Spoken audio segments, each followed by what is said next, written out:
ఎవరైనా సరే ఆరోగ్యంగా ఉండాలంటే శుభ్రత పాటించాలి. మరి శుభ్రత కావాలంటే ఎలిం ప్రొడక్ట్స్ వాడాలి.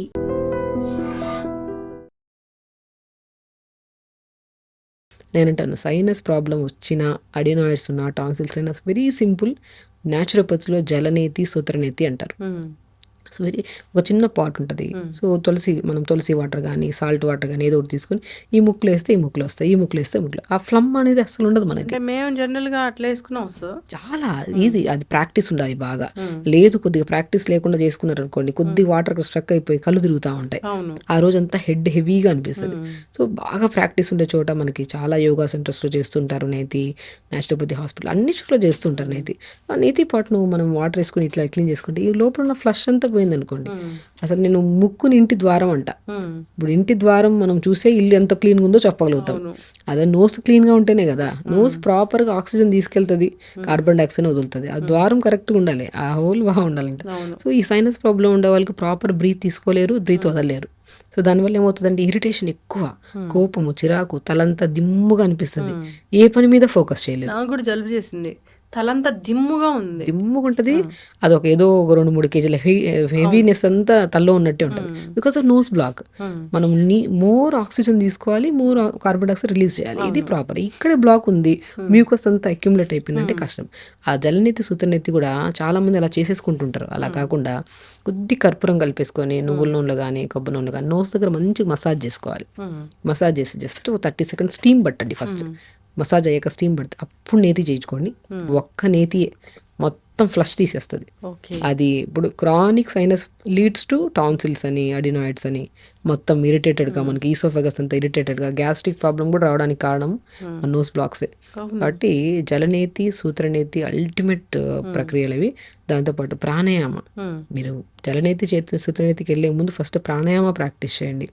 ప్రాణాయామం కూడా ఒక సీక్వెన్స్ ఉంటుందండి. ఎలాగంటే నాడి శుద్ధి ప్రాణాయామ. ఫస్ట్ స్టార్ట్ విత్ నాడి శుద్ధి, దాని తర్వాత అనులోమ విలోమ, దాని తర్వాత కపాలభాతి, తర్వాత భస్త్రిక ప్రాణాయామ, దాని తర్వాత భ్రమరి ప్రాణాయామ, దాని తర్వాత శీతకారి. ఈ సీక్వెన్స్లో చేయాలి. చాలా మందికి అవగాహన లేక స్టార్ట్ విత్ కపాలభాతితో చేసేస్తుంటారు. అసలు అది వెరీ రాంగ్. నేను ఎప్పుడు నాడి శుద్ధి చేయాలి, ఫస్ట్ క్లీన్ చేయాలి నాస్ట్రిల్స్ని. క్లీన్ చేసిన తర్వాత అనులోమ విలోమ, మోర్ బ్రీత్ తీసుకుంటున్నాం, హోల్డ్ చేస్తున్నాం, తర్వాత ఒక 30 సెకండ్స్ 20 సెకండ్స్ హోల్డ్ చేసి కార్బన్ డైఆక్సైడ్ లెఫ్ట్ సైడ్ నుంచి రిలీజ్. సో ఈ సీక్వెన్స్లో చేసి దాని తర్వాత kapalbhati is nothing but more oxygen, continue carbon dioxide release చేస్తున్నాం. సో ఫస్ట్ స్టార్ట్ విత్ అలా చేస్తే హెవీనెస్ ఉంటుంది. కొంతమందికి బీపీ ఉండేవాళ్ళు కొన్ని ప్రాణాయామస్ చేయొద్దు, బీపీలో ఉండేవాళ్ళు కొన్ని ప్రాణాయామస్ చేయొద్దు అంటారు. బట్ ఈ సీక్వెన్స్లో తీసుకుంటే ఫస్ట్ నాడి శుద్ధిలో అనులోమ కపాలి, ఇది సీక్వెన్స్లో తీసుకుంటే మీకు బీపీ హై అవ్వదు, బీపీలో అవ్వదు, బ్యాలెన్స్డ్గా ఉంటుంది. అండ్ స్పెషల్లీ నోస్ బ్లాక్ అనేది ఉండదు. నోస్ బ్లాక్ ఉంది అంటే only because of proper maintenance లేదు. అందులో కూడా ప్రాణాయామ ఫిజికల్ యాక్టివిటీ వాళ్ళకి అస్సలు ఉండదు. అది చేసుకోండి. దాంతోపాటు ఇప్పుడు మనము తులసి కానీ, ఇప్పుడు బాగా నోస్ బ్లాక్ ఉంది, నేతి అయిన తర్వాత ఇమ్మీడియట్గా కొద్ది కారం అవి తీసుకున్నారనుకో, అది కొద్ది ఇరిటేషన్. నేతి అయ్యాక ఆ డే మొత్తం కొద్ది సాత్వికమైన ఫుడ్. ఆఫ్టర్ నేతి మనం లేదంటే ఆఫ్టర్ ప్రాణాయామ కొద్దిగా 250 ml వాటర్లో తులసి ఆకులు 4.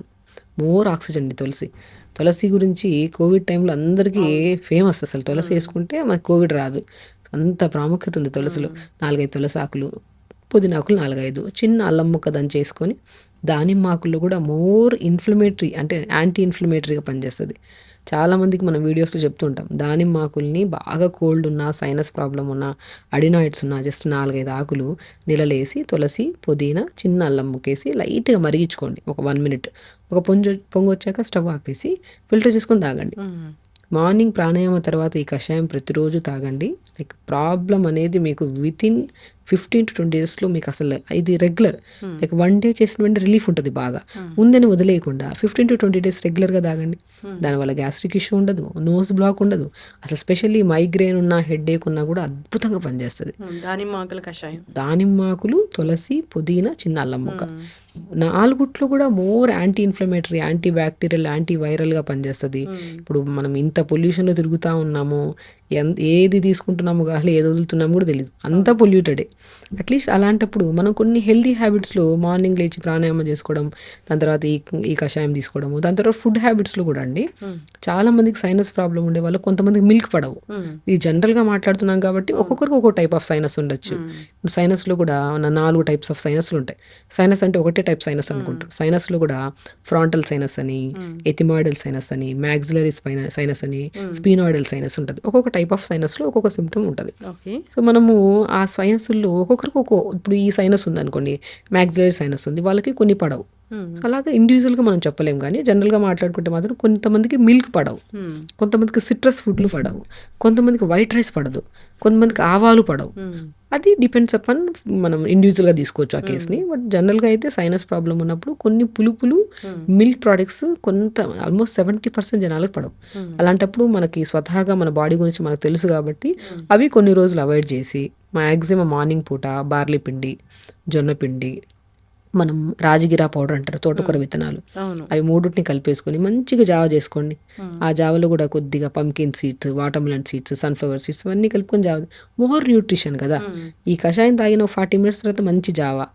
దాని తర్వాత లంచ్కి వచ్చాక డైరెక్ట్ మనం కొద్దిగా తక్కువ రైస్, ఎక్కువ కర్రీస్ తీసుకోవడం. అంటే ఎక్కడ చూసారా మనకి ఎక్కడ జంక్ ఫుడ్స్ మనం ఎక్కడ యాడ్ చేయట్లేదు. సో టీ కాఫీలు కూడా ఎక్కడ యాడ్ చేయలేదు. సో మంచిగా లంచ్ ఇంకా 4 to 5 మధ్యలో ఏదన్నా తులసి కానీ, అల్లం కానీ, పుదీనా కానీ ఏదైనా లైట్గా మరీచుకొని ఫిల్టర్ చేసుకొని తాగడం, ఏదైనా స్నాక్లో ఏదైనా ఫ్రూట్ తీసుకోవడం. కొంతమంది ఫ్రూట్స్లో కూడా కొన్ని ఫ్రూట్స్ పడవు. సో అవి అవాయిడ్ చేసుకొని మనకి ఏది సెట్ అవుతుందో అది తీసుకుంటూ ఎర్లీగా డిన్నర్ చేయడం, తొందర పడుకునే ముందు కూడా ఈ స్పెషల్లీ సైనస్ ప్రాబ్లం ఉన్న, అడినాయిడ్స్ ఉన్న, టాన్సిల్స్ ఉన్న వాళ్ళకి నిద్ర పట్టడం చాలా కష్టం. ఎందుకంటే నోస్ బ్లాక్ ఉంటుంది, ఫ్యాన్ వేసుకున్నా కష్టం, ఏసీ వేసుకున్నా కష్టం, ఏ తీసుకున్నా ఇబ్బంది. వాళ్ళు నిద్ర డిస్టర్బెన్సెస్ ఎక్కువ ఉండడం వల్ల ఈ ప్రాబ్లం ఉండే వాళ్ళలో 70% సో వీళ్ళు లీడ్స్ టు బీపీ కండిషన్ కూడా ఉంటుంది. ఎందుకంటే నిద్ర లేకపోతే, మోర్ ఆక్సిజన్ లేకపోతే బీపీ వచ్చే ఛాన్సెస్ ఉంటాయి కదా. సో కాబట్టి పడుకునే ముందు హాఫ్ బకెట్ వెన్నీలలో మంచిగా ఇంత సాల్ట్, ఇంత ధనియాలు వేసుకొని కాళ్ళు పెట్టుకొని 10 నిమిషాల తర్వాత కాళ్ళు తీయండి. నోస్ కూడా చాలా వరకు క్లియర్ అవుతుంది, నిద్ర బాగా పడుతుంది. కాళ్ళు పెడితే కూడా డెఫినెట్గా మనం హాట్ ఫుడ్ బాత్ అంటారు న్యాచురోపతిలో. వేడి నీళ్ళలో 10 నిమిషాలు కాళ్ళు పెట్టుకుంటే బ్రహ్మాండమైన నిద్ర అండి. సో మనం వింటున్నప్పుడు ఎంత మంచిగా అనిపిస్తుంది, విన్న తర్వాత చేయడం కూడా చాలా ఇంపార్టెంట్. నేను చాలా మందికి అంటుంటాను, చిన్న పనేగా ఇది, అసలు చిన్న పని. పడుకునే ముందు నిద్ర చాలా ఇంపార్టెంట్. ఈ మధ్యకాలంలో నిద్ర అంటే మొబైల్ అనేది మనతో పాటు బెడ్ మీదకి తీసుకెళ్ళిపోతాం. మొబైల్ చూస్తా చూస్తా చూస్తా ఉంటాం, అది ఏ టైం దాటుతుందో కూడా తెలియదు, లేట్గా లెగుస్తాము.